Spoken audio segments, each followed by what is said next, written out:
Hi, this is Jen Rubin, editor-in-chief of The Contrarian. I'm delighted to have with us Melissa Deckman, who is from the Public Religion Research Institute. She is here to talk to us about a new survey, which I wrote about the other day, detailing Americans' views on immigration. Welcome, Melissa. Great to have you.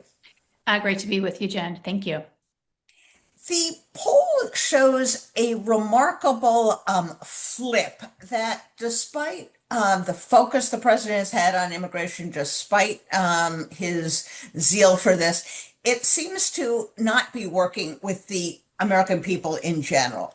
That in fact, they're more supportive of a pathway to immigration, less supportive of his views, but it is working with one group, and that's his core supporters. Talk to us a little bit about what's behind those and why you think that phenomenon is happening. Sure.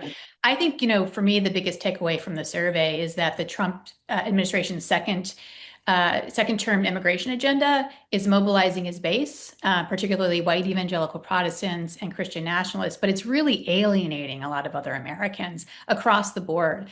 More generally, we found that support for Trump's handling of immigration as president has declined 5 points from when we asked earlier in the year in an earlier survey back in March.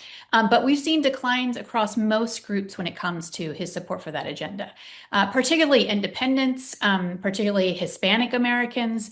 So these are policies that just really aren't very popular, despite, of course, I think the Trump administration's declarations otherwise that Americans are happy about these sorts of things. In reality, we're finding that's not the case at all. Give us an example of some of the things that they don't like that are going on. You have, it's a very detailed survey, so you really get kind of the nuts and bolts, the discrete parts of this policy. What are they telling us?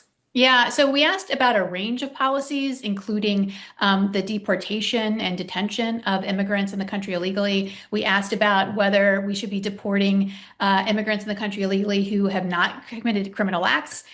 We asked about funding for ICE, all of those sorts of things.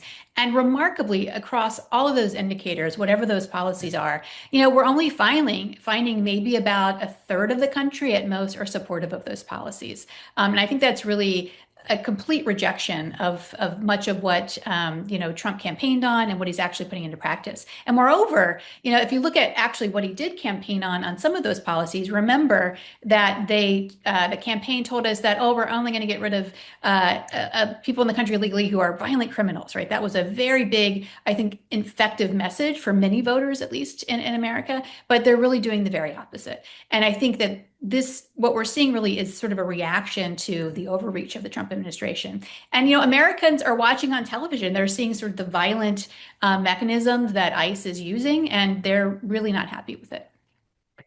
It is remarkable that despite the bully pulpit, Americans understand they are not deporting the worst of the worst.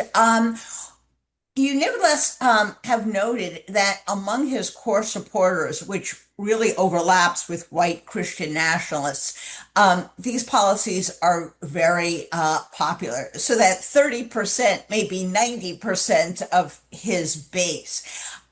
Is that divergence something that you see outside of the immigration realm? Is that becoming a phenomenon that you're seeing across political issues?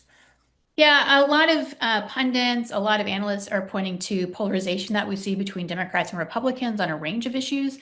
It's true that there's been, I think, far more polarization on a host of issues when it comes to things like reproductive rights, support for LGBTQ issues, economic policies, et cetera. I do think when it comes to immigration, though, that we've really seen a very, very stark divide between Republicans and Democrats on these issues. We have data. One of the great things about our work here at PRI is we have more trend data on things like looking at a pathway to citizenship. Do Americans think that folks here in the country illegally should be able to become citizens, if they meet certain criteria? And what we found about a decade ago is that Democrats and Republicans were about 20 percentage points kind of different. And now it's really kind of engulfed to about 50% or more. So I think on immigration in particular, you do see that polarization happening in ways that are wider than on other issues. The other thing, though, I think it's really important that this report really sort of hammers home is that we see a lot of asymmetric polarization. And what I mean by that is that when you look at independents, oftentimes in a lot of our survey research, independents very much mirror the national average when it comes to a range of policies. On immigration, that's not the case at all. We find increasingly that independents are looking a lot more like Democrats than they are about Republicans than Republicans. So on immigration in particular, we're seeing a lot of this polarization where about two-thirds of the country, independents and especially Democrats, are very much opposed to the policy. And Republicans are looking very distinct in those views. Within Republicans, what differences are you seeing among people who consider themselves MAGA or not MAGA, people who get primarily their news from Fox, people who don't? Talk to us a little bit about those differences within the Republican Party, which is not perhaps as much of a monolith as we might otherwise think. Yeah, no, and to be fair, actually, on some measures, we do see an increase in support, for example, among Republicans when it comes to DACA recipients, or an increase when it comes to the pathway to citizenship. Of course, not majorities, but I think it's notable a year into Trump's administration, after watching these policies, you do see an uptick among some Republicans for more, I think, comprehensive reform and more humane treatment for immigrants. But in reality, I think that there is differences with respect to how, as you noted, Republicans are getting their news and information. We find pretty consistently that Fox News viewers and those who follow even more far right news outlets are far more likely to be supportive of this immigration policy, very extreme measures. And really, we do a lot of analysis here, as you know, about Christian nationalism. We find those Americans who are the strongest adherents to that ideology, about 1 in 10 Americans, really look very distinct on immigration policy. They're, I think, the most draconian in their views about immigration. Right. And in terms of that group of people, it was kind of almost shocking what things they agree with. It was almost in your surveys, you tried to come up with something that they would oppose, and there was nothing there. What are some of the things that that very small group is pushing for or is pleased with in the Trump immigration policies? Yeah, so I mean, I think if you look at the hardcore base of MAGA, they have absolutely no problem with ICE concealing their identities, right, and taking people off the street. They have no problem with allowing immigrants not to have due process when it comes to immigration courts. They have no problem when it comes to deporting and detaining these immigrants in internment camps. We've often talked to PRI about trying to craft a question about really what are internment camps that are happening today, and yet we see overwhelming majorities of the MAGA base, especially Christian nationalists, being okay with that.